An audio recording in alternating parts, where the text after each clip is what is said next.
Evening, everybody. I want to turn over the agenda for the study session to Ms. Moody. So if you want to go ahead and proceed. I don't see David here. Maybe we ought to wait a minute or so. Okay. According to my computer, it's a minute early. So. Okay. We have both Libby and JD are participating via phone. They can always, of course, turn their camera on or put their mic on, but they're in the background in case we have questions. And I anticipate Tom participating that way as well, just so you all know. Thank them both for being here.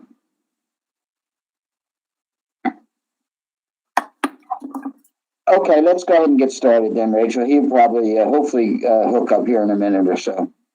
Okay. Good evening, everyone. We have 4 items on the study session agenda tonight. The first is to review the City Council agenda for the regular meeting.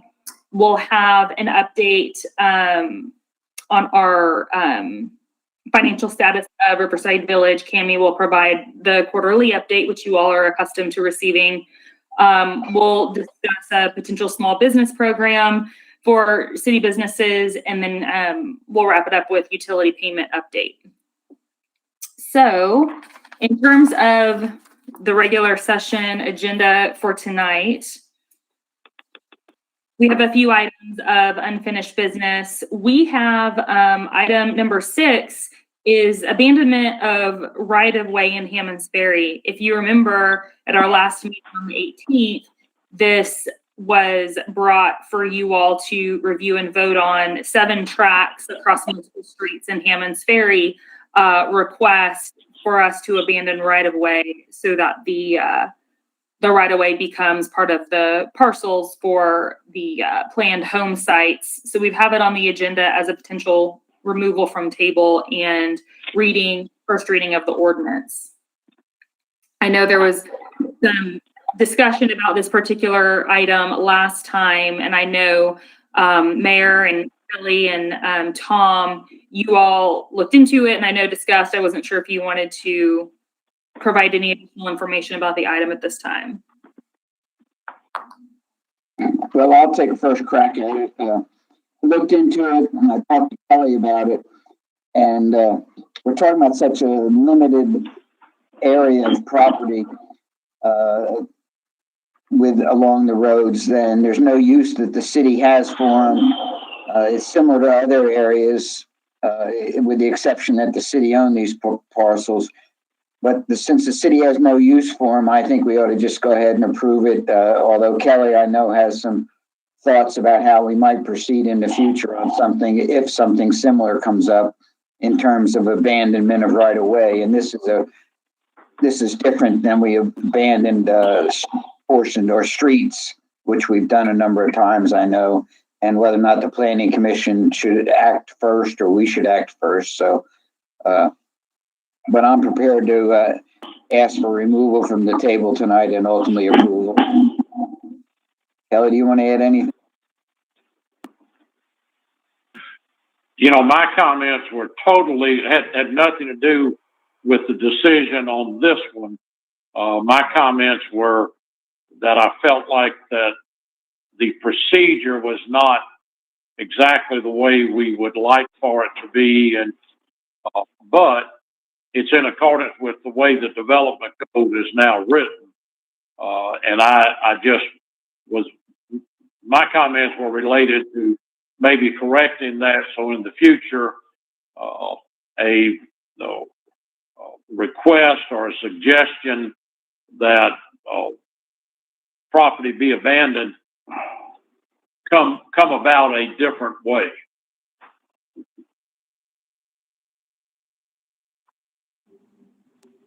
And I read that as well, and I think your approach is proper and something we should codify, and because it makes perfect sense to do it that way. So I appreciate that, Kelly. Anybody else have anything to say? Rachel? I don't have anything else to add.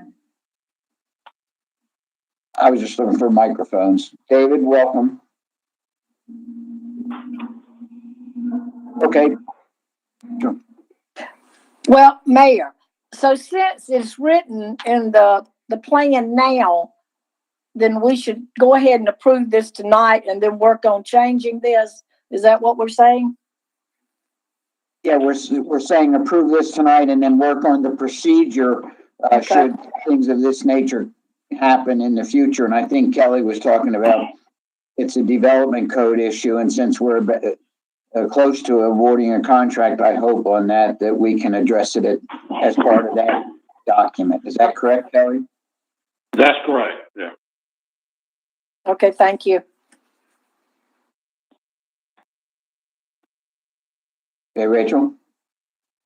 Okay, I'll proceed. The next item on our unfinished business is the second and final reading of a parking agreement for the city to enter into with Riverside HF. This is the property in Hammond's Ferry that the city currently owns, that Riverside HF would be building a parking lot on for their future event space,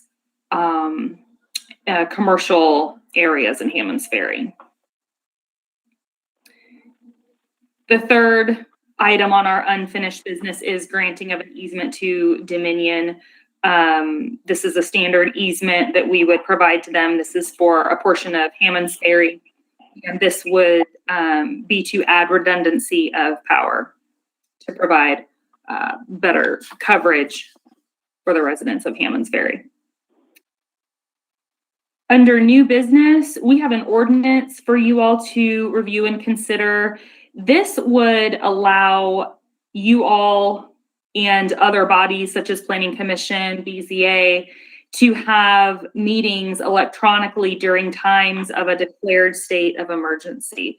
So currently we don't have this built in. If you all were to hold meetings electronically again, it would require an in-person vote to allow it to happen, similar to what we did a few months ago. So this makes it a permanent addition to our code to allow you all to meet virtually. Kelly's prepared this. I don't know if you have anything else that you'd want to add, Kelly, or if anyone has questions. Not really. I mean, it's basically just so we wouldn't be faced in the future to kind of have an emergency meeting to get us where we would have to appear and then be able to do this virtually thereafter. Hopefully we'll never have to do it again, but this provides for it, so it's already set up. And again, you only do it where there's a declared state of emergency, whether it be by the governor or by the mayor. Eric, did you have something on this? Eric? Yeah, I think Kelly just answered that. I was going to ask, I mean, I don't know if we've ever had where a mayor has declared a state of emergency for any reason, but, maybe the one time could have been back during the ice storm in 2014. Obviously the whole state wasn't hit with that, but we certainly were here. So yeah, that was my big thing, is who has to declare the state of emergency? Is it the governor? But in this case, it would be the governor or the mayor, or no, that's correct. Either one.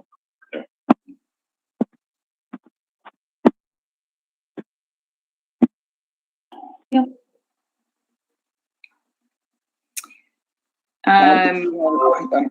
Just a second, Rachel. Pat, did you have a comment or? No, Kelly answered. Thank you. Okay, thank you. Go ahead, continue. Okay, the next item we have on the agenda is an annexation, 1.95 acres of land at 207 West Five Notch Road. This annexation was requested by the property owner.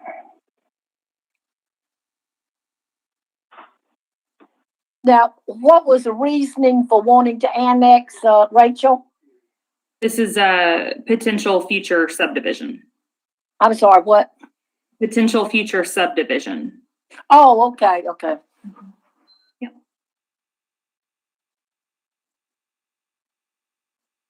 Hey, Rachel, did you say 1.9 acres 1.95.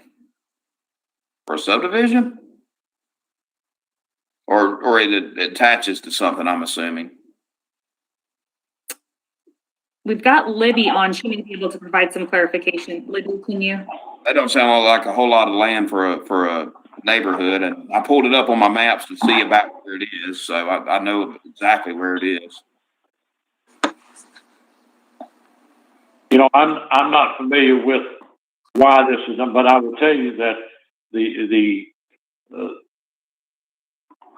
definition of a subdivision is dividing you're subdividing property if you take one piece and make it two pieces. Now, I know you're thinking about a commercial type subdivision, but I mean, I'm not familiar with why this is being requested at all.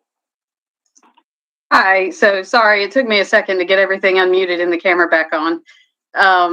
So this is the back part of a subdivision. They're calling it the Hammonds at 5 Notch. We've already looked at some stuff at the Planning Commission, but nothing's been approved. It's still in process. But this would be the back, kind of the back quarter or so. Well, Libby, is it near, and I know where Coretta and Howell and all that is, but I couldn't figure out where this was. Is it near the top? It used to be 5 Notch Spur, but then they changed it, to Thomas Hampton or something? Is it in that area? Let me pull up my map right quick. I want to say that Hale is the one that it connects to. Oh, yeah. Because I believe this is adjacent to that living unit on 5 Notch that has the handicapped or disabled. Oh, okay. More in that area. Yes. And across the street from the church that's on 5 Notch. It's close to that. Yeah. So Hale, I think it's Presley Avenue that cuts through and it doesn't quite connect. Well, that's Presley and Howell. Well, it's pronounced Howell. Do y'all know these are my relatives? Right. Right. But those are all 5 Notch. Way off 5. Well, except Howell now, you can turn off 5 Notch. But Presley's back in there. Yeah, there is Presley Avenue. There is a right of way that connects into this port or right to the property line of this portion that's up for annexation. Mm-hmm. So that's where that connection comes through. This piece would connect all the way through from 5 Notch, Up to Presley. It would be one property back from Hyle. Okay. Now, are there houses right beside this property? Yes, there are houses on the east side and the kind of northeast side. Okay. Libby, do we provide utilities to those properties now? Was it one of the deals where if it transferred, they had to annex into the city, or is this just, do you know if we provide utilities? We will provide utilities. It's vacant, so we do not currently provide utilities. Okay.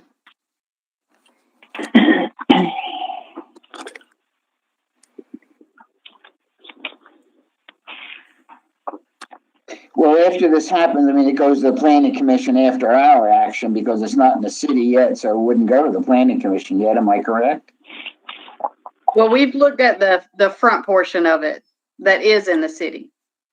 So the piece that connects to 5 Notch Road along that frontage, that front portion's all within the city already. Well, now I'm concerned with the people living around it. Are they familiar with what's going to be built there, or do they care, or have we talked to anything like that? And I know they have nothing to do with annexation, but I hate to annex something and everybody in the neighborhood be mad. Well, they there's no public notice requirement. They haven't asked to rezone. They haven't done any Mhm. activity that's required a larger notification of the neighborhood. But whatever they gonna do would fit the zoning for that neighborhood, I presume? Yes, we're working on that. I'm sorry, did Mr. McGee, do you have something to say? I can't hear you.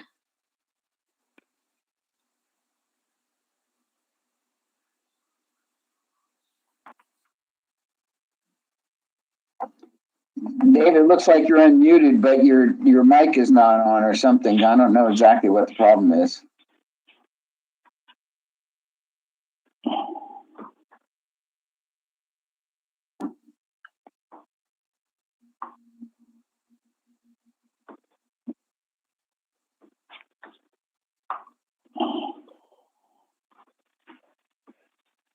David, we'll have Ricky give you a call. Thanks, Rachel. You're welcome. Okay. Anything else on this one? Okay. I think Kevin has a, Yeah, Libby, I just want to make sure, and I'm probably reading it wrong, but in the ordinance, it does mention, am I looking at the right one? Yeah, that property to be annexed shall be zoned R7. So is that what it already was, or is that that's what it's coming into as with annexation? no, that would be what it would come in as. It's zone something under Aiken County right now. Yeah. So Basically, that would bring it in, and it would be similar to the zoning that's already in place for the surrounding correct, it's the same as what's adjacent to it. small lot. Otherwise, yeah, unless it. The two reasons that the planning commission would have to review a zoning for an annexation when it comes in is if it doesn't match the comprehensive plan or it's different than its surroundings. And this is neither. So this matches the comprehensive plan and it's similar to an adjacent parcel. So I determined that it did not need to be reviewed by the planning commission. All right, good enough for me. Thank you.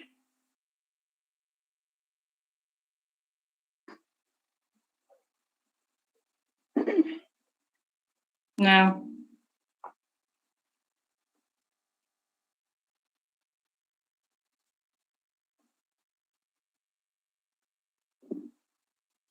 Okay. Go ahead, Rachel. Yeah, I've asked Ricky to get in touch with David. The final item that we have on the agenda is a resolution to authorize the contract for employment for our incoming city administrator.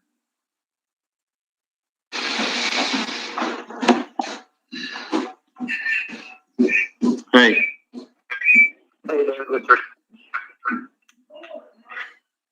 Is that David? Can you hear me Yeah, now? Yep. Okay, good. Then I'll ask my quick question. Isn't that parcel that was next to that one adjacent, that was brought to us recently? What was the name of that? Is that correct? Am I wrong? On 5 Notch? Yeah, did we look at a parcel recently or was that a planning meeting I saw? It probably was a planning meeting you were listening to because that would be the Hammonds at 5 Notch. Okay, all right, that's what it was then. All right. Yeah, we were waiting for some legal clarifications about some questions about that property, so we hadn't brought it to city council for annexation yet. Okay, thank you.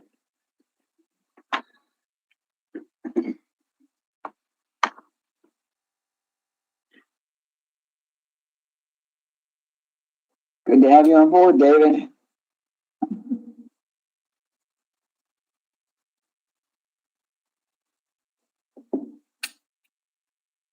That's all I have for the agenda. If there are no other questions about the regular session agenda.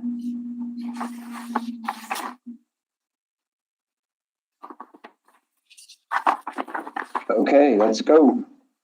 All right, Cammie is up next with our quarterly financial update for Riverside Village. Good evening, and Rachel's going to share, or Ricky, one of the two are going to share the screen for me. I emailed this to you. It was towards the end of the day, probably closer to 5 o'clock before I was able to get it out. Our quarterly update in the format that you are typically used to seeing. So you have a copy of that in your inbox, and that was also published on the Emma financial portal like we normally do. I'll remind you, these are voluntary filings, voluntary disclosures. We are only required to do an annual disclosure, but council wanted to proceed with voluntary quarterly updates. So that's what this represents. I also sent you a second attachment this evening, and it has been posted to our Emma portal as well. And that attachment is also a voluntary disclosure. It is more of an event disclosure versus a financial disclosure, and it is acknowledging the COVID-19 pandemic that is occurring, and that South Carolina Governor McMaster has done several executive orders. We acknowledge his orders and the impact that has had on business. It just states facts related to his orders, and that is available for anyone's reference at this time. I'm just going to present the financial update, and I will start with page 1. The first 2 tables are standard. The first table is the assessed value of taxable property. That table will be updated once we receive our audit for fiscal year 2019. That audit will be coming to council in June, and once we have that, we'll update that table. That table is a part of the audit, so we'll get that updated for the second quarter filing. The tax rate table is updated to reflect our millage rate for fiscal year 2020 of 73.5 mils. There was no change from the prior year. So we'll move to page 2. And it is a summary of the general fund budget. So that is just a very summarized version of our budget. Our budget's published on the Emma public reporting portal as well as our website, and each council member has a copy. The next table is a standard table in our annual financial report. Again, that will be updated once we get closer to issuing our audit. So you will see that updated for the second quarter. Page 3, both of those tables are standard tables that are presented in our audit report as well. The tax collection record as well as our outstanding debt, and those schedules are provided for in the audit and will be updated to reflect those audited numbers in the second quarter filing. So moving in to page 4, I believe we're on now. These are the identified sources of installment payments. These are the numbers that get updated more often with each quarter. The first source is general obligation bonds. This is the first quarter where we are presenting an amount in that table, and we've added some additional description here. Originally, this table reflected that our 8% debt issuing capacity was available. And so you'll see zeros. We had no general obligation debt. The city's general obligation debt was paid off prior to my time coming here and has been at 0 since then. On November of 18, there was the question on the ballot about the city issuing bonds related to the public safety headquarters. And what this does is reflect that we issued those in 2020. Because this was referendum debt, it does not impact our 8% borrowing capacity limit. And so that's really the summary of what those 2 paragraphs are saying. Yes, we did a borrowing. It did not impact our excess borrowing capacity. Moving down to local hospitality taxes. We added just a little bit of language to say that the hospitality rate was raised to the maximum of 2%, just to further clarify that for any reader, and that just reports our first quarter revenue. I believe these numbers have previously been discussed on some of our financial updates as far as the collections compared to prior year. So the next table is our local accommodations taxes, and this is reflective of all places of accommodation in our city. Similar to hospitality tax, we had discussed some of these numbers previously, looking at how they were faring compared to the prior year. The bottom paragraph on that same page, it reflects the tax increment revenues. We added some additional language to our first quarter 2020. This represents, it says city TIP revenues, but what that means is it's total receipts that the cities had from either from the county submitting TIF payments or the city's collected TIF payments. That number is currently a gross number. You will recall that we make payments to our overlapping tax entities, which could be the school district or to Aiken County as part of our intergovernmental agreements. And so what that additional sentence above the table is reflecting that we had not made that payment yet. We make around a $350,000 payment to the county in the May-June timeframe. And so just reflecting as a first quarter that we had not made that payment.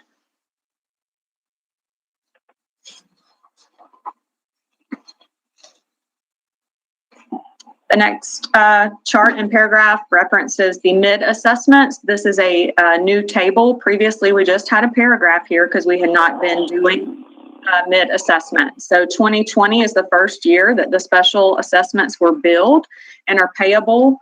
We state here that the due date was May 1st to incur no penalty, and we reflect here that we had mid-assessments of 1.2 million. We have collected 365,000, and then we just provided some additional disclosure that we were aware of as of May 1st, and it was that the receipts referenced in the first quarter are still the same as of May 1st, and that penalties have been assessed on all outstanding mid-special assessments at this time. The next paragraph references our parking revenue. There were no additional disclosures required there. It's the same paragraph, just updated for our first quarter collections of $8,200. And then the final paragraph and the final chart did have a little bit of update. We referenced the admissions tax, performance license fees collected. You'll note the additional revenue streams that are zero have collection dates outside of first quarter collections. But we did disclose that we know as of right now that Green Jackets baseball is currently under suspension of play, and we acknowledge that in this table disclosure in the sentence right above the chart. Typically, how we close out this document is we refer everyone to our comprehensive annual financial report, also the official statement, which was issued with the bonds. All of these documents are also on the public reporting portal under Emma.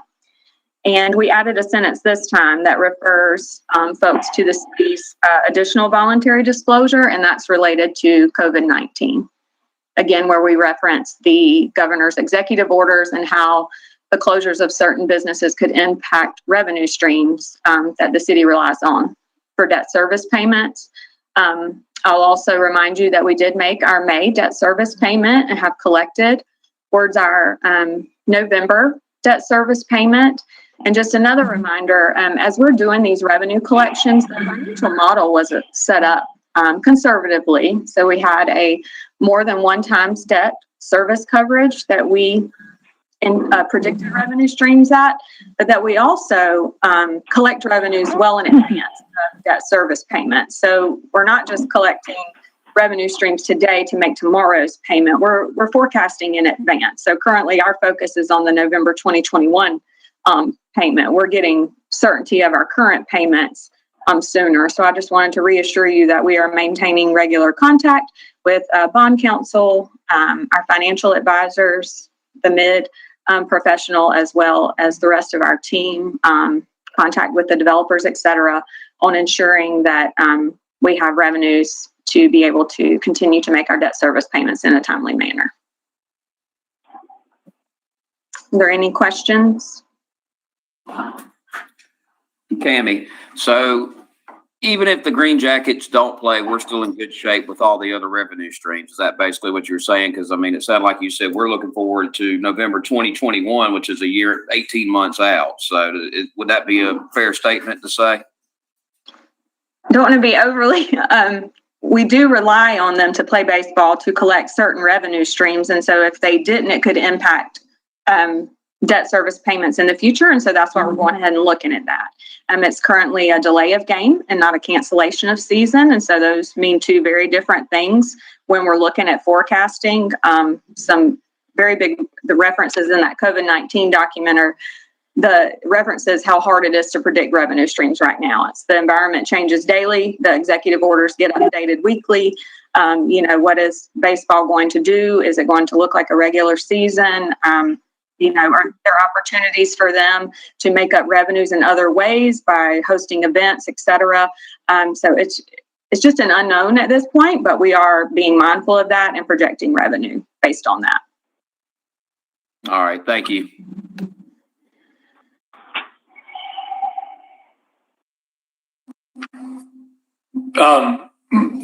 Katie, you may not be the best person to ask this question of, I'm not sure, but do we have any updates on the mid payments that had not been received yet from those affected on that? Have we got any input from them or any updates on when and if they're going to make those? We do not have a timeline. We have not been notified of a timeline at this point, but they are aware of the penalty period, have been provided copies. They knew the assessments were due on May 1st. Thank you.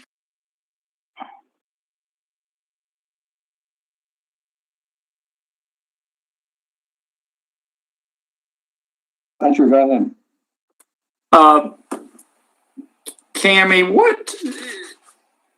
were you alluding to the charts show that we do not have rent payments yet, which weren't due at the end of first quarter. That's a second quarter payment, which those due dates have now already passed.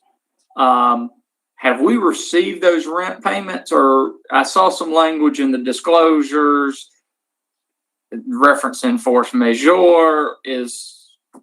Have we gotten those rent payments? We have not at this time. So if you will recall in the stadium license agreement, the force majeure clause does have a reference to suspension of play. So the rent payments will be due once play is unsuspended. Okay, is that a rent due on a pro rata basis, or the $250K will just be due once the full amount be due once play is allowed again? There is no provisions in the current clause of the stadium license agreement that makes reference to any pro rata payments of rent. It does reference that the payment could be delayed for as long as the season was delayed. So say it's a 2-month delay of season, they would get an additional 2 months to make payment once the postponement has been released, or however you want to phrase that. Okay, once so they can play baseball, they'll have an additional however many months it was postponed. Okay, so if the season is canceled, what happens? Do we get the $250K? And that is still being discussed and deliberated with our bond counsel, but the rent would be due on occupying the facility. The retail spaces are currently occupied, and so the city are not waiving any rental requirements. Okay, so, and that was my other question, was the $100K on the retail spaces. Have we collected that, or that falls under the same force majeure provisions? The same party is responsible for that payment as is for the stadium retail rent, and the clause is applicable to the entire license agreement. Okay. Okay. Well, thank you for answering that. I guess, what is our plan? And I don't know that this is really a Cammie question. This is probably more of a Rachel and Mr. Mayor question. I mean, what's our plan to deal with this situation?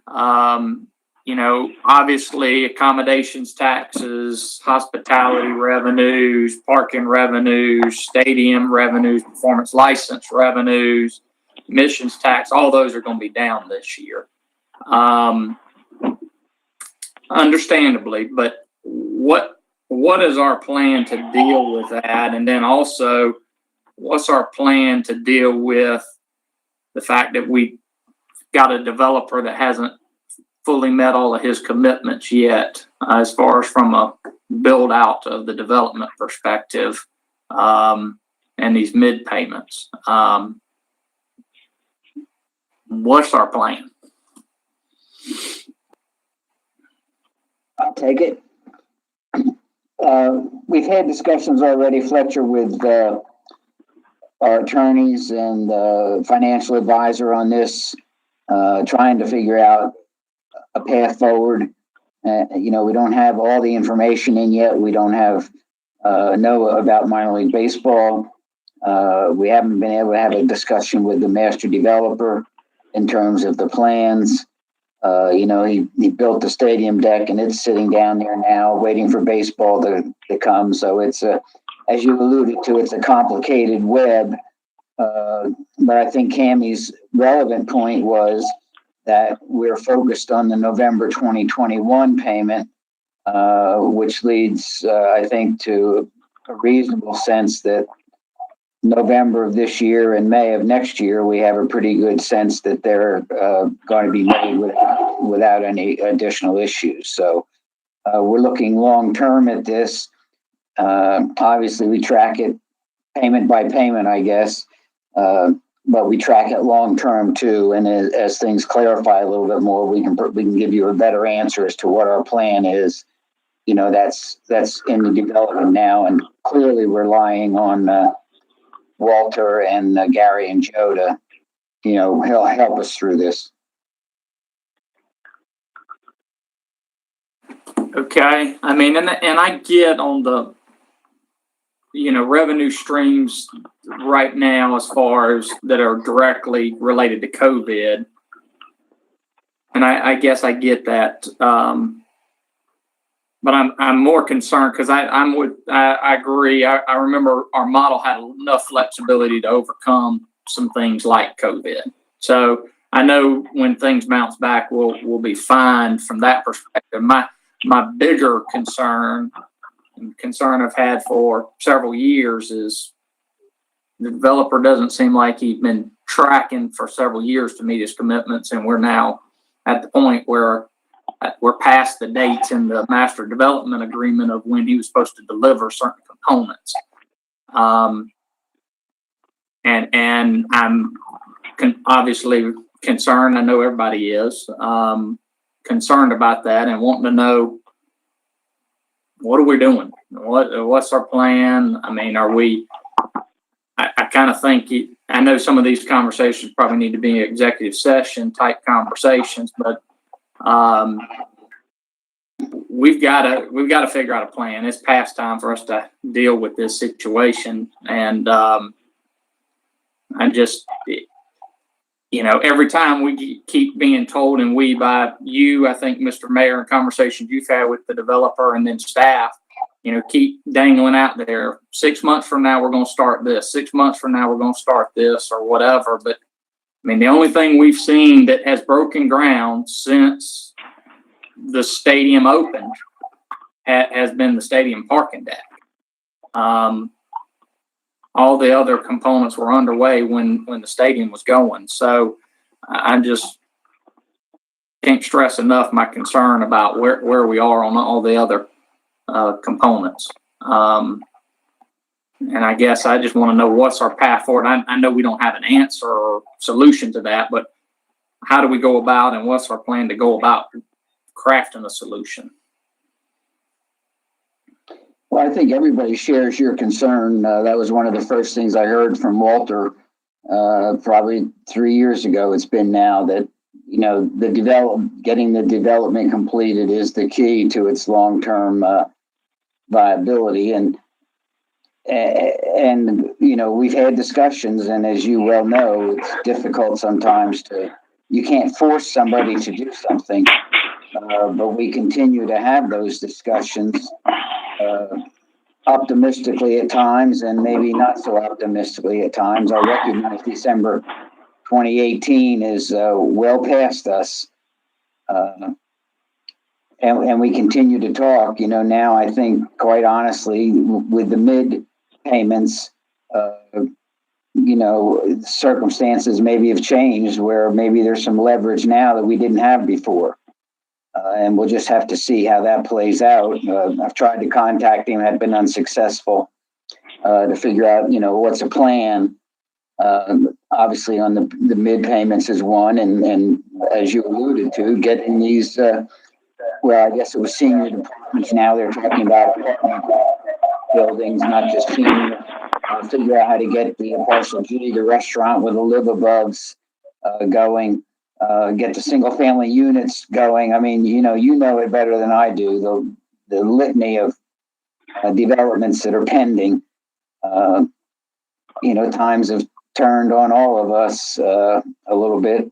COVID's affected us. I'm not sure how that affects the master developer, but I don't have a definitive answer. But it's something that I have discussions with Cammie and Rachel and Gary and Walter quite frequently. Walter's, that's his mantra. Let's get those things built out. So as soon as I can get an update, I'll provide it to you. It's the best I can offer. I mean, this might be a Cammie question, but I know our revenues were down in the first quarter, but the good news is, with the masters moving to November, some of those, occupation or the hospitality and occupation taxes. What I would say Masters Week is normally we would be higher in the first quarter than we generally were the rest of the year. Is that one of those things that might get moved to the end, with the accommodations and hospitality taxes, Cammie? So yes, we could certainly see that's the benefit of a delay versus a cancellation. A postponement means that the revenue is just being moved to a different month. It's just a timing difference, which we can certainly manage those much easier than cancellations of things. So yes, that's a true statement. Yeah, because I know they are, and with Southbound and also Rio Cantina pretty much opening back up. I was there Friday night at Southbound, and the place was packed. There were people outside. So, people are coming back out, and then we still have Masters Week. So I guess I'm trying to be the glasses half full kind of guy right now.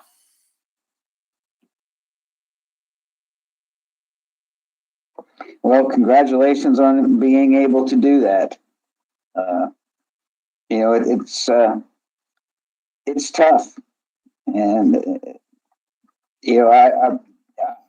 Fletcher's asked exactly the right questions. Unfortunately, I'm not able to provide him exactly the definitive step by step answer. This is fluid. We're talking about the Masters in November, and I think the governors I think everybody's trying to open up the economies and get businesses back going, and so. But we don't know what's going to happen. I think we're tiptoeing our way through this, and Governor McMaster seems to be doing that, step by step, as a means of bringing us back. And from our standpoint, and not only our standpoint, all the businesses, the revenues are key. But in my mind, the key is that people need to be healthful and safe and pay attention to, to the guidelines. I had to smile when you said Southbound was packed. There's still an inherent risk in this COVID-19 thing. So, we're feeling our way. Unfortunately, we've not been here before, but I think we're cautiously optimistic that it is going to turn around. So I appreciate your comment. Okay, Rachel, next. The next item we have on the study session is it's a program proposal to provide assistance to small businesses in North Augusta. You're probably familiar with the loan program that the city of Aiken has established. A number of cities across our state and of course the country have done similar loan and grant type programs. So we took a look inward to see what would we have, what could we do to assist small businesses in our community. As you know, we have a facade improvement program with a set aside pot of money that businesses in the downtown area can dip into for matching grants for facade improvement. We've put together a proposal for a micro grant program for small businesses. If council so wishes to reauthorize the facade money to be applied towards a small business micro grant program, we could also make grants to small businesses. So once again, I'm going to share my screen with you.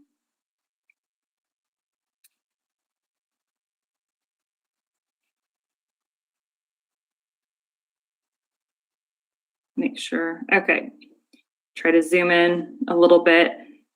Tonight, this is just an opportunity to give you all the information to think about. And if this is something that you all are interested in moving forward with, we would bring it back for the June 1st meeting.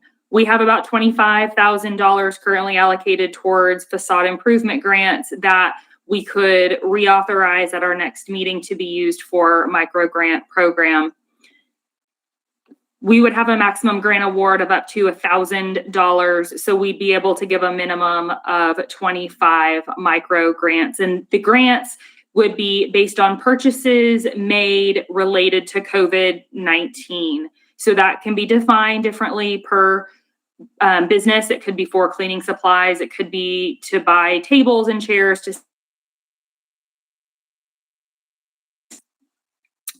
you can see the purchases need to be made between March 13th and July 31. It's a 100% reimbursement program. So the businesses would provide receipts, the proof of payment, and we would issue the grant reimbursement check. This would be a competitive application period. The applications would be scored. We would have a couple different opportunities for bonus points. But regardless, to be eligible, you have to be a brick and mortar store within our city limits. You must be current on your business license and your property taxes if your building is owner occupied. One thing I briefly skipped over, you can apply for assistance either for COVID related expense or to cover city utility bills that are in arrears since March 13th. March 13th is the date that the governor made the request that utilities not be shut off. What we would do is we would be able to assist businesses that were hurt the hardest. Of course, we'd love to be able to make grants for every business, but we understand that some businesses have been able to continue to be open and fare better than others. So these particular grants would be restricted to businesses who were considered non-essential and who were required by the governor to close. Thus, essential service businesses such as grocery stores, pawn shops, any other essential business would not be eligible to apply.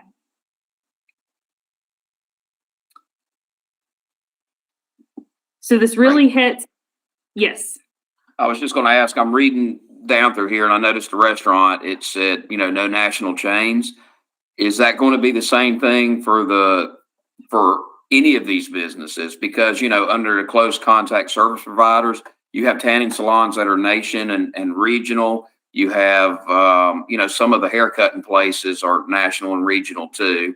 So I just want to make sure that it's, not like with the federal government. I mean, you're hearing about these big, huge chains getting stuff and the little guys are left out. So does that where it under restaurants where it says no national chains, is that the same for the rest of these businesses as well? We certainly could do that if that's your wish. I mean, to me that's the only way. Because there are people that, have their own hair salons that aren't a part of a chain, same thing with tanning salons, the gyms and things. I mean, almost all of them, except for maybe one or two in the area, are all national chains. So, I would say we need to,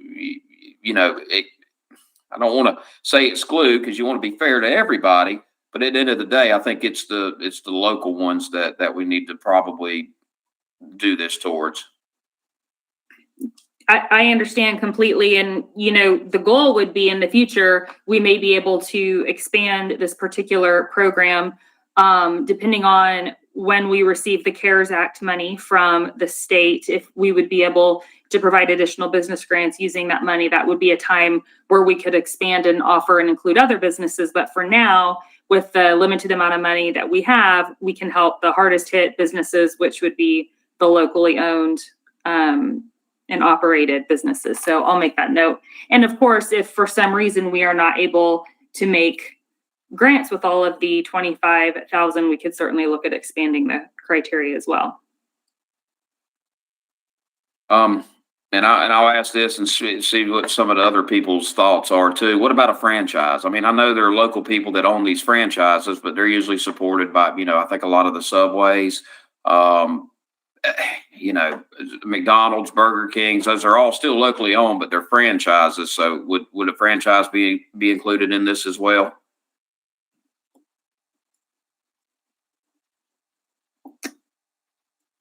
That's something that we would have to consider. Again, we're looking to assist the hardest hit businesses. So this is the first iteration of grant guidelines. So any suggestions that you all would like to make of what should be included, what shouldn't be included, I'm here to receive that, and I can make any adjustments on the criteria to present to you at the next meeting. I mean, I guess I would just with the questions I'm asking, I mean, I would say we need to start with the local, what I call mom and pop stores, you know, no matter what it is. You know, franchises and national chains, obviously, you know, especially with the restaurants. I mean, a lot of those have been open. So, you know, personally, I would say we start with the mom and pops, see where it goes, and then kind of go from there. We could certainly adjust the priority, the preference rank of the type of business as well. The way that it's listed here under eligibility, ranking 1 through 4, is essentially the order in which they were all required to close. So restaurants had to close to in-person dining first, then close contact businesses closed. So it was just an initial thought to provide assistance to those who had been closed the longest, but we can certainly adjust that based on. I think you should almost go by a percentage on your businesses, because a lot of your business, especially food industry, they did have drive-throughs and curb service and things like this. You know, they would continue to go on.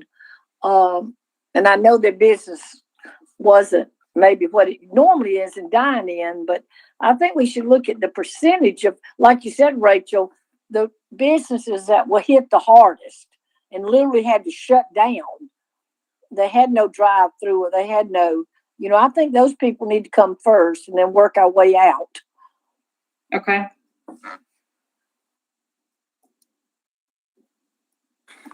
Rachel, if I can ask, and maybe I missed it or misunderstood what you were saying, it sounded like you're suggesting this program be a $25,000 grant program. How's it funded?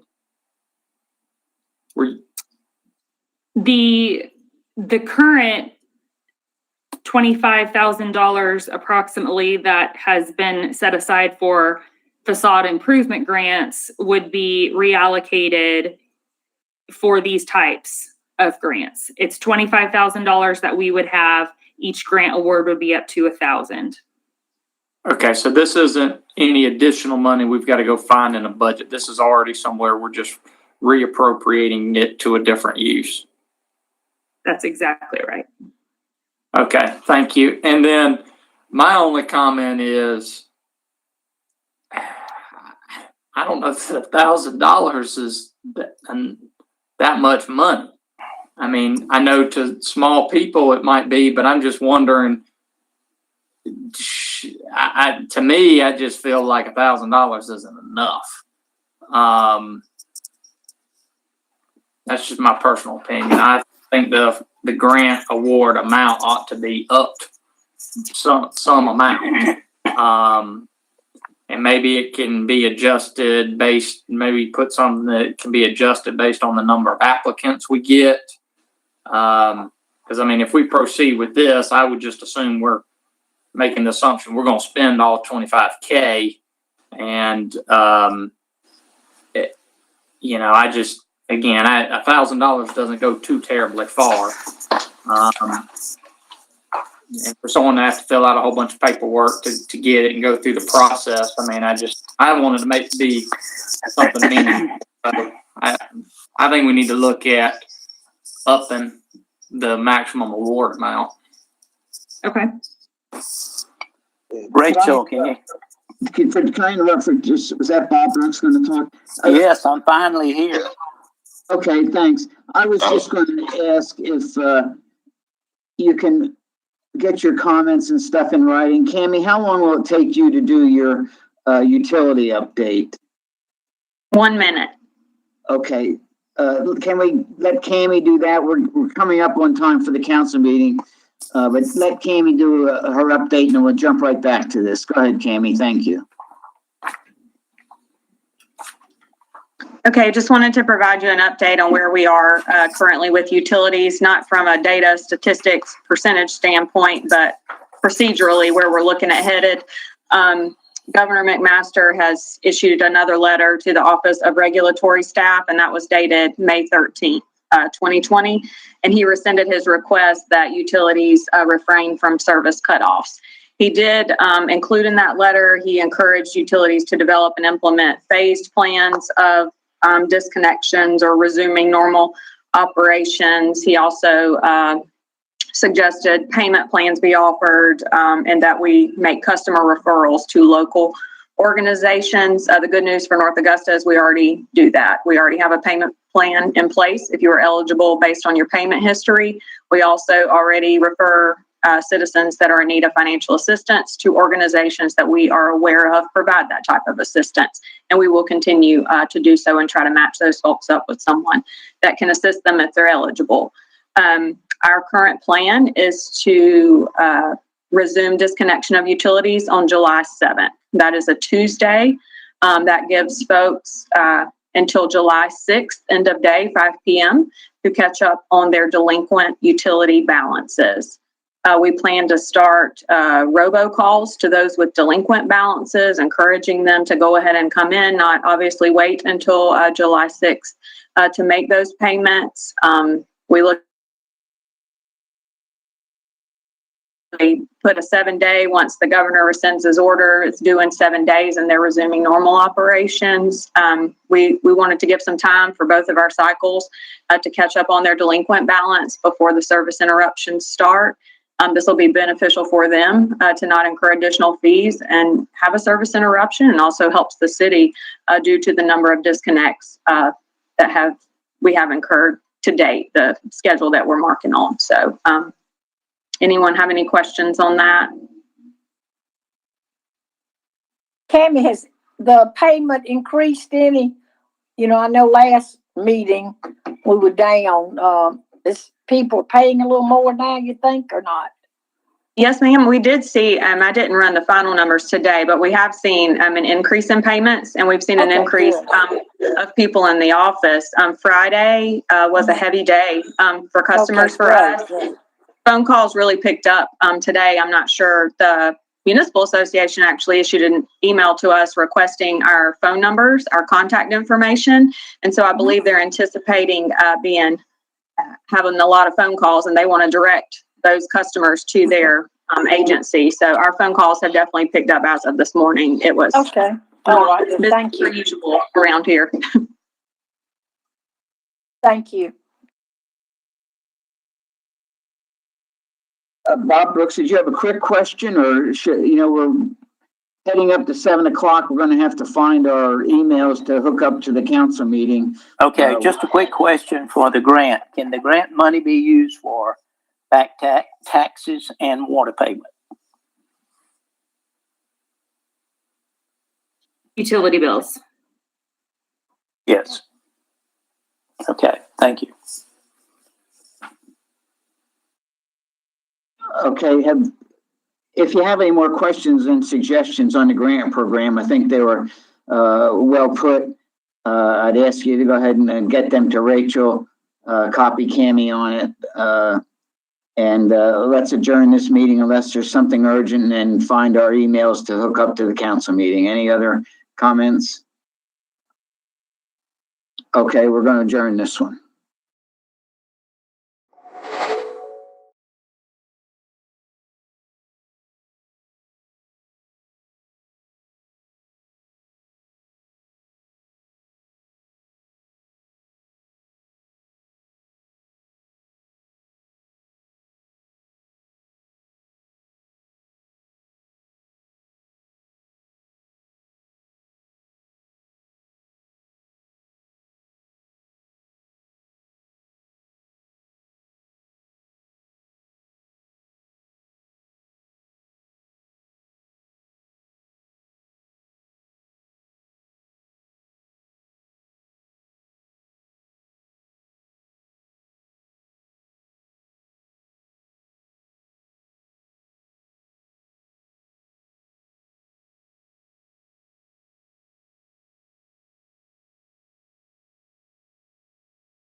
Good evening. I'd like to call this meeting of the North Augusta City Council to order. I'd ask you to stand for the invocation and the pledge.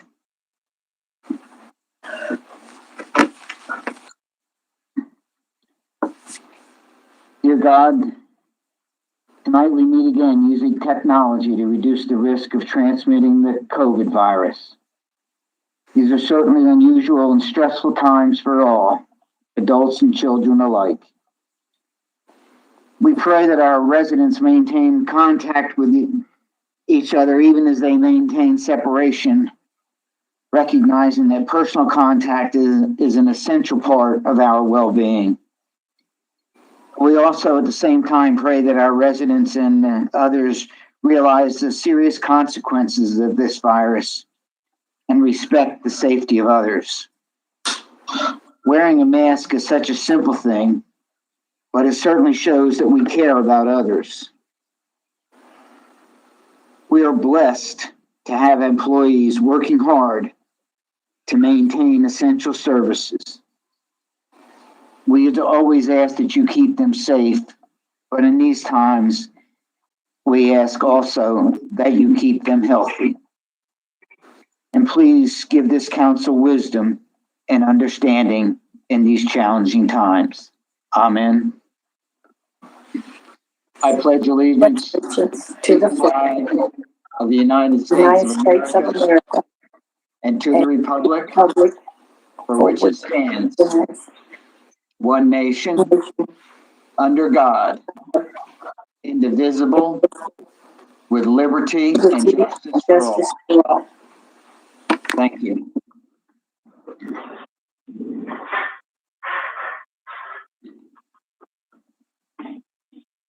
Okay, let the roll show that Bob Brooks thus far, everyone's here except Bob Brooks. If he joins, we can report that. Council, you've been provided the regular and study session meeting minutes of our May 4th meeting. If there are no additions or corrections, they'll stand approved as provided.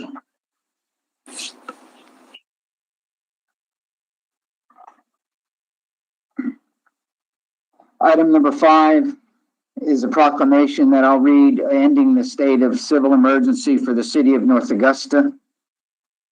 And whereas the virus commonly known as COVID-19 created major health threatening concerns throughout the world, and whereas the President of the United States declared a state of emergency throughout the country, and the Governor of the state of South Carolina declared a state of emergency within the state, and whereas on April 2nd, 2020, I determined it was in the best interest of the citizens and residents of the city of North Augusta to declare a state of civil emergency existed within the city to allow for enforcement of the restrictions as specified in the Code of Ordinances, sections 9-22, 9-23, and 9-26. And whereas, as a result of the tireless care of medical professionals and adherence by our citizens and residents to the suggested mitigation practices of social distancing and frequent hand washing, to this date, I have not found it necessary to issue protective restrictions. Now therefore be it proclaimed that a state of civil emergency no longer exists in the city, and the proclamation of April 2nd, 2020 is hereby rescinded. All citizens and residents are encouraged to continue following all the directions of the President of the United States and the Governor of the state of South Carolina and the guidelines of the Centers for Communicable Disease Control as precautions to avoid potential exposure to and to slow the spread of COVID-19. Proclaimed by me, the Mayor, City of North Augusta, this 18th day of May, 2020. Thank you. Moving on, item number 6, under unfinished business, city property, it's ordinance number 2020-11, abandoning a right-of-way plat for Hammond's Ferry, section A4, dated December 3rd, 2019, in the city of North Augusta. The chair moves to remove this motion from the table, this ordinance from the table. Do I have a second? Second. Thank you, Mr. Presnell. If I remember right, Kelly, motions to remove or to place items on the table are non-debatable. Is that correct? That's correct.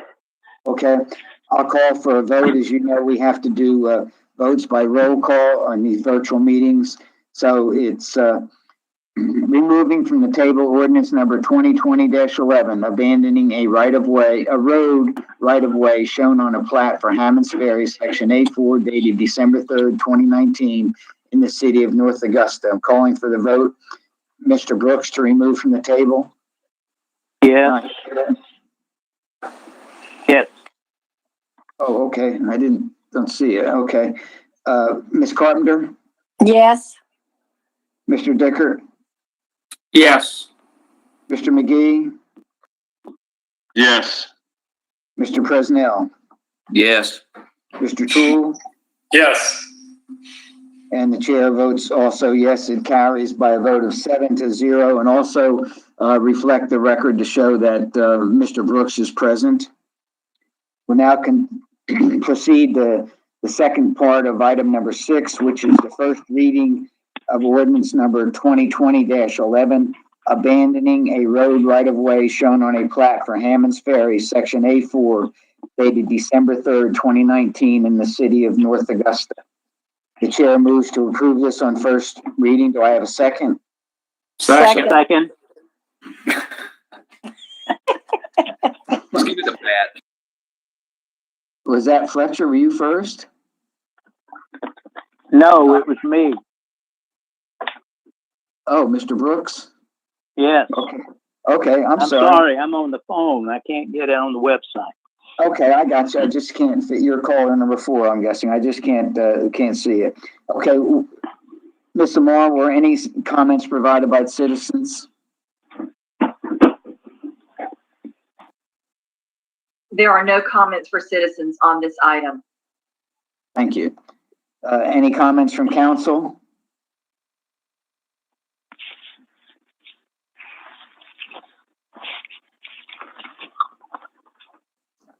Okay, hearing none, I'll again call for a vote by roll call. Mr. Brooks, Yes.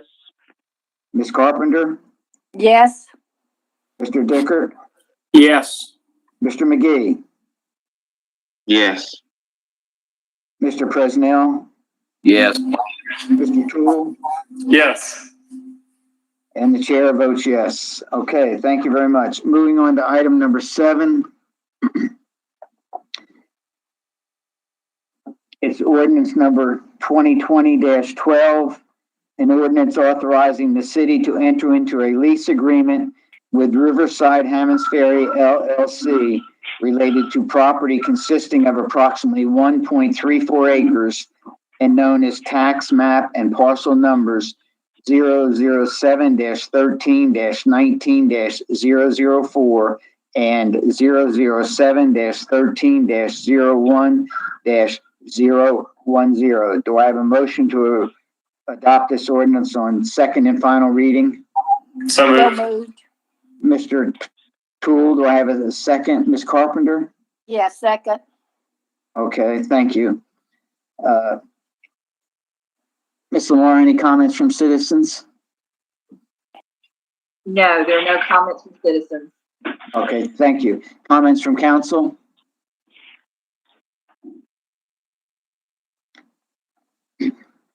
Hearing none, I'll call for the question. This is motion to approve the ordinance 2020-12 on second and final reading. Mr. Brooks, Yes. Ms. Carpenter, Yes. Mr. Dickert, Yes. Mr. McGee, Yes. Mr. Presnell, Yes. Mr. Toole. Yes. The chair votes yes. The vote is unanimous, 7-0. It passes. Moving on to item number 8. It's ordinance number 2020-13, an ordinance granting easements to Dominion Energy South Carolina, Inc. for placement of facilities in Hammond's Ferry. This is the second reading. Do I have a motion to approve on second and final reading? So moved. So moved. Second. Ms. Carpenter, do I have a second? Mr. Brooks, was that you? Yes, sir. Mr. Yes. Brooks seconds. Ms. Lamar, any comments from citizens on this item? No, there are no comments. Comments from council?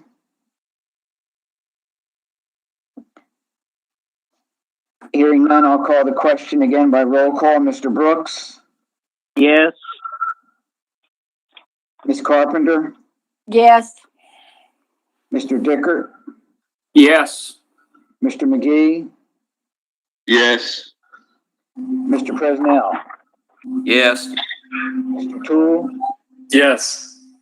And the chair also votes yes. The ordinance passes on second and final reading by unanimous vote of 7-0. Item number 9 under new business. This is ordinance number 2020-14, an ordinance to allow a procedure for the city council, planning commission, board of appeals, and all agencies of the city that conduct public meetings to conduct such public meetings electronically during times of a declared state of emergency. The chair moves to adopt this ordinance on first reading. Do I have a second? A second. Who A was that? second. Mr. McGee, thank you. Kelly, do you want to do a quick discussion of this item for people, please, if they're listening?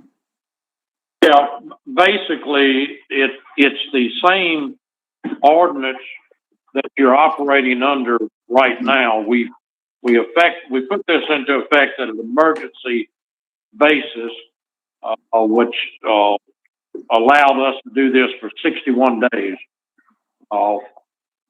This would provide that in the future, if we ever need to have these type of meetings again, it can be done without having another meeting of council to authorize it. It's already authorized, but it's only available in times of declared emergency, either by the governor or either by the mayor.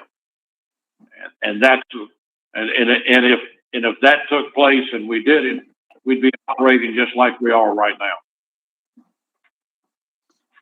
Okay, thank you. So in essence, if we face the a similar situation, we wouldn't have to come together to, which is something we might not want to do, to vote to meet electronically or virtually. We can go ahead and do it based on this ordinance. I appreciate that. Yeah, that's correct. Okay. Ms. Lamar, any comments from citizens on this item? No, sir, there were no comments. Comments from council? I would just say, it sounds like a good idea. The other thing is, are we gonna have the ability, if, for example, you're away, that you can remotely, participate, even though it may not be emergency, or are we just not gonna concern ourselves with that? It's not necessary. At this time, David, I don't think there's any plan to do that. Kelly, you want to address it? I see. Yeah, this ordinance does not provide that. This ordinance only allows for virtual meetings or for a person to take part in a meeting such as this, and there's a declared state of emergency.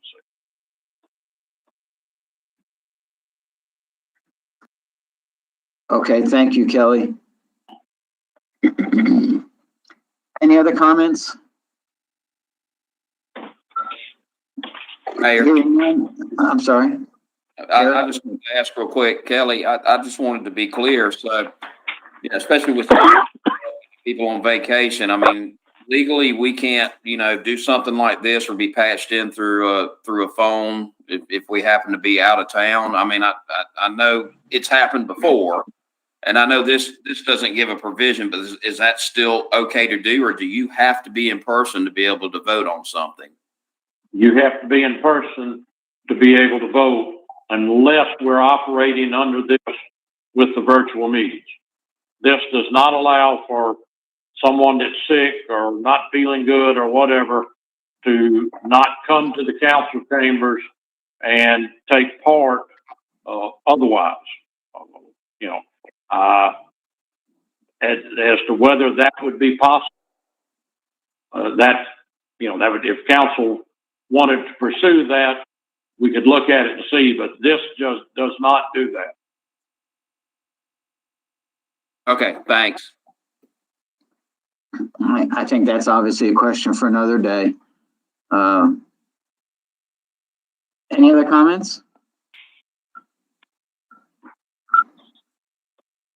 Seeing no hands raised or mics unmuted, I'll call the question. Mr. Brooks? Yes. Ms. Carpenter? Yes. Mr. Dicker? Yes. Mr. McGee?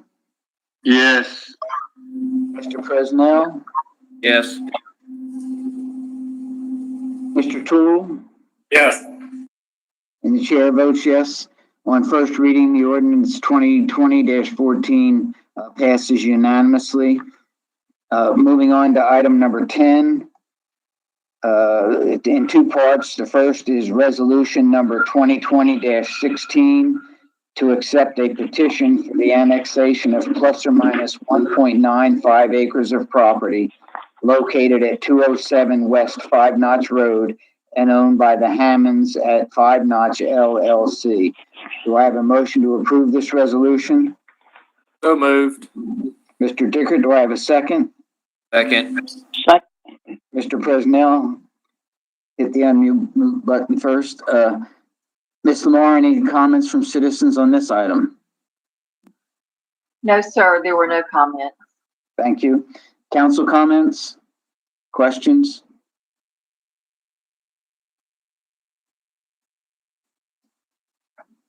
Okay. Hearing none, I'll call the question again by roll call. Mr. Brooks? Yes. Ms. Carpenter? Yes. Mr. Dicker? Yes. Mr. McGee? Yes. Mr. Presnell? Yes. Mr. Toole? Yes. And the chair also votes yes. This resolution passes unanimously by a vote of 7-0. Moving on to item 10B, which is ordinance number 2020-15 to change the corporate limits of the city of North Augusta by annexing plus or minus 1.95 acres of property located at 207 West 5 Notch Road and owned by the Hammonds at 5 Notch LLC. Do I have a motion to adopt this ordinance on first reading? So moved. Mr. Brooks, do I have a second? Second. Mr. Presnell, thank you. Ms. Lamar, any comments from citizens on this item on the agenda? No comments, sir. Thank you. Any council comments? This is the same piece of property that we just was in the previous resolution. Hearing none, calling the question, Mr. Brooks in favor of adopting the the motion to adopt the resolution? Yes. Ms. Carpenter? Yes. Mr. Dicker? Yes. Mr. McGee? Yes. Mr. Presnell?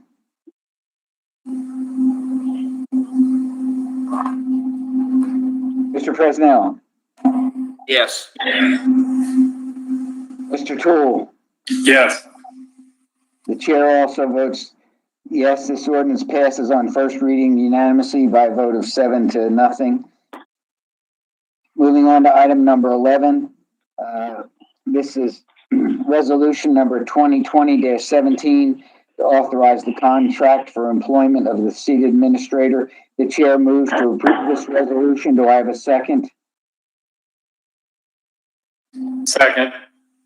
Mr. Toole, thank you.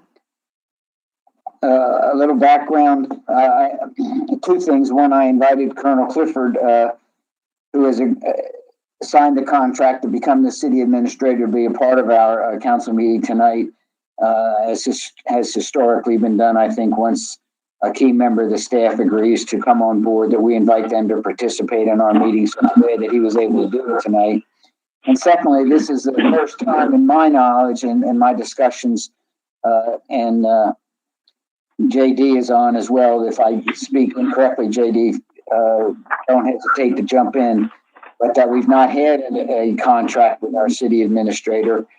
Todd was here without a contract, and he and I discussed multiple times his desire to have a contract. And so I think with the change in the administrator, this is the appropriate time to define the terms of employment, both for the city's benefit as well as the benefit of the city administrator, so everybody knows what's expected and what the provisions are. So, Ms. Lamar, were any comments provided from citizens on this item? No, sir, there are no comments from citizens. Thank you. Any comments from council?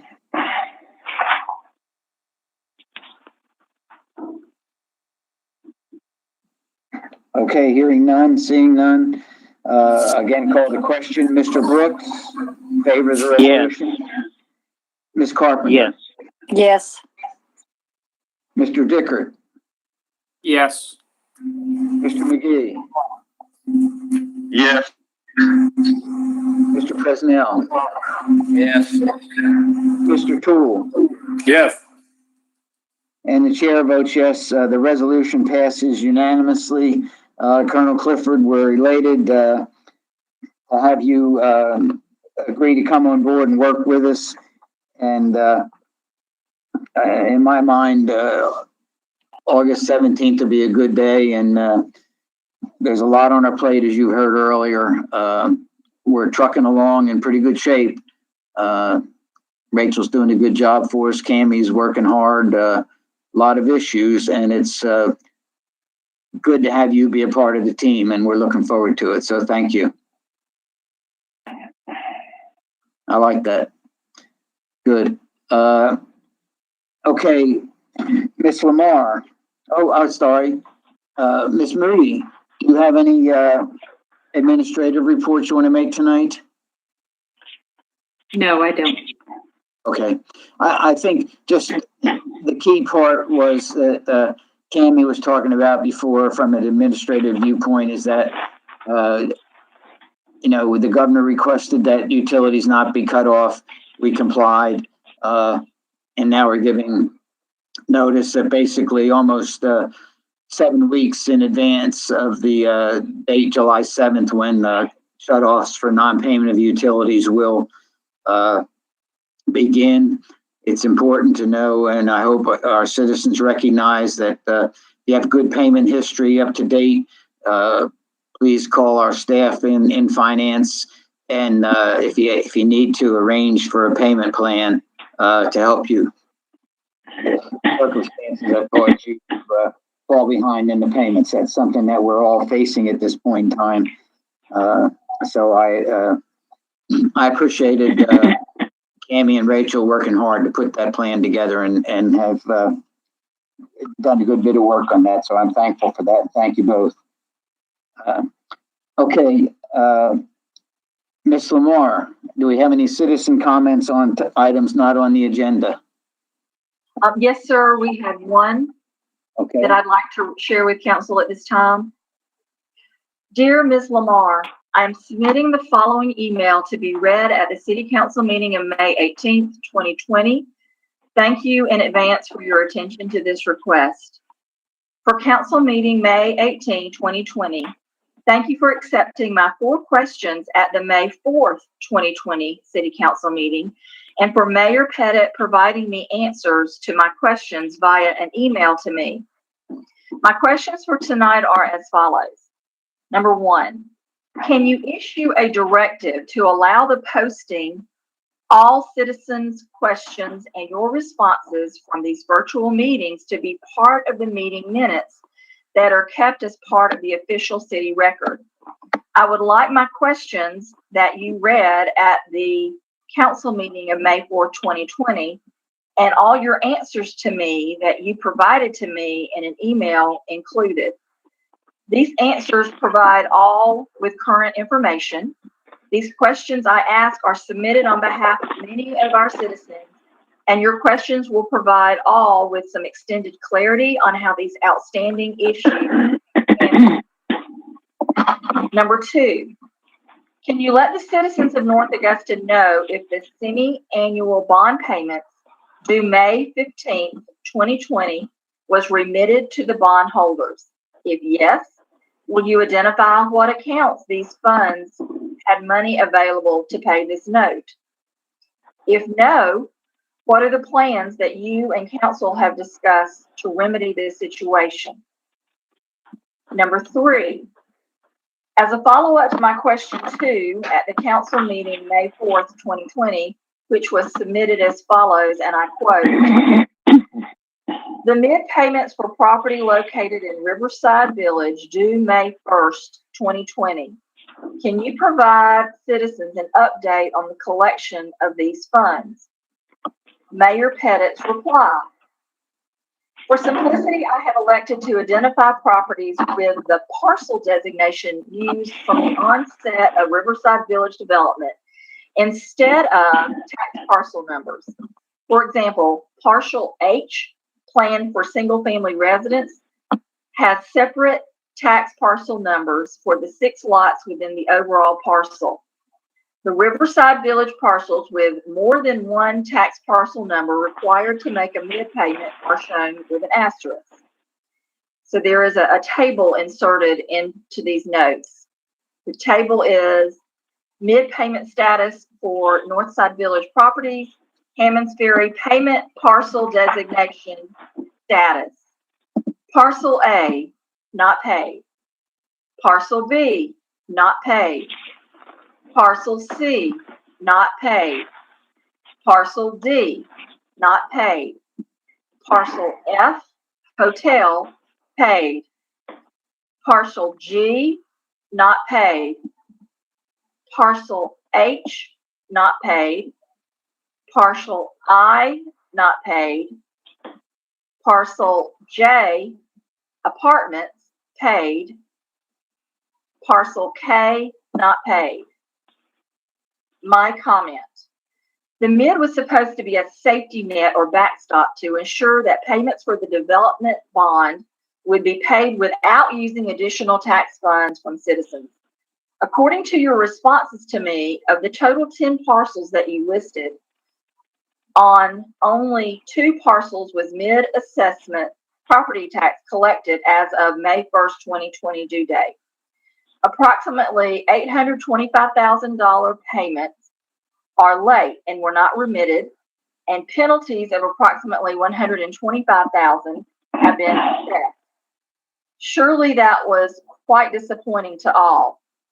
It is possible that this problem might have been anticipated long before May 1st, 2020, because some county tax payments on these very same properties were not paid on January 15th, 2020, and not reported as an item of concern for our citizens at any council meeting from that time to present.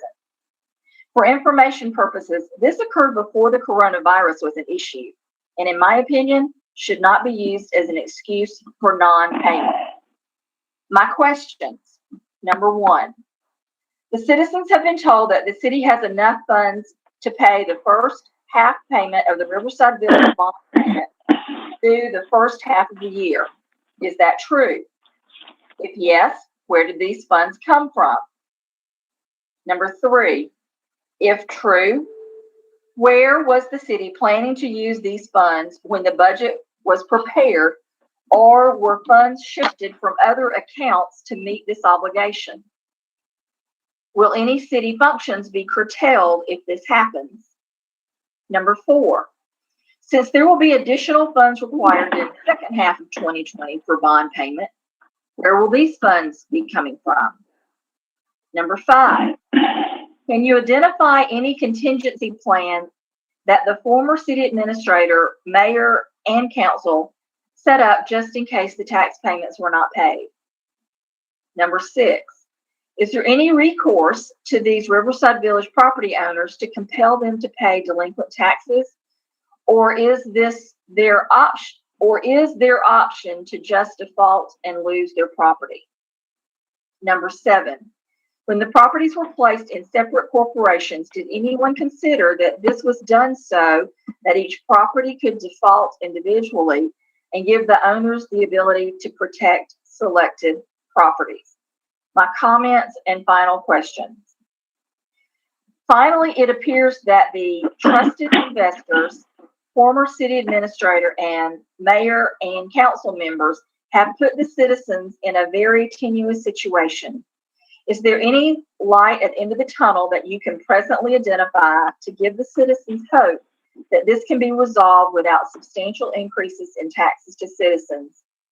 Can you assure the citizens that since we didn't have the opportunity to vote to approve the funds necessary to fund Project Jackson, parentheses, Riverside Village, they will not have to bear the burden of a tax increase? The next bond payment is due November 15th, 2020. Do you envision that these bond payment funds will be available without a tax increase? Thank you again for the opportunity to provide comments and questions. Sincerely, Fred Ilardi. Thank you, Ms. Lamar, for that excellent job of reading the comments. I typically will not respond to questions at council meetings, so I have time to research them. As you read my replies to Mr. Ilardi's earlier email, which he iterated in this email, I do feel it appropriate at this time, as was discussed in study session, to again say that the May bond payment was made on time, and that we have revenue streams which have been identified back when council first decided to approve the Project Jackson, or now Riverside Village, that these revenue streams were identified and funds would accumulate. And there was no understanding, I don't believe, by council at that time that funds accumulated in a quarter, the only funds accumulated available to make that bond payment. We accumulate funds over time, and it's from these accumulated funds from the TIF, as an example, hospitality taxes, and a number of other revenue streams. So it's not as if we're on a day-to-day basis of making the bond payments. We disclose quarterly. We add voluntary disclosure to our bondholders, and as we've indicated in most of our study session updates, and it's no different this time, that we're well on the path of having the funds available now to make the November payment, and we're just now barely into the start of the second quarter. So I will answer Mr. Ilardi's question. And council, I will provide you a copy as well. So, thank you, Mr. Ilardi, for these comments. And I'll be providing you a reply. Were there any other comments from citizens, Ms. Lamar? No, sir, that was the only one. Okay, thank you. Council, do you have any comments tonight? Mr. Mayor, this Yes. is Bob Brooks. Yes, sir. Could we get Rachel to email us the list of recommendations that she has proposed for the small business grant, so we can look at those and get some, maybe send her some ideas as well? She's nodding her head, Bob, which you couldn't see anyhow being on the phone. Okay. Thank you. Absolutely, I will be emailing you all. Thank you. You're welcome. Thanks, Bob. That was a good question. Anyone else? Any comments, Fletcher? Yes, Mr. Mayor, thank you.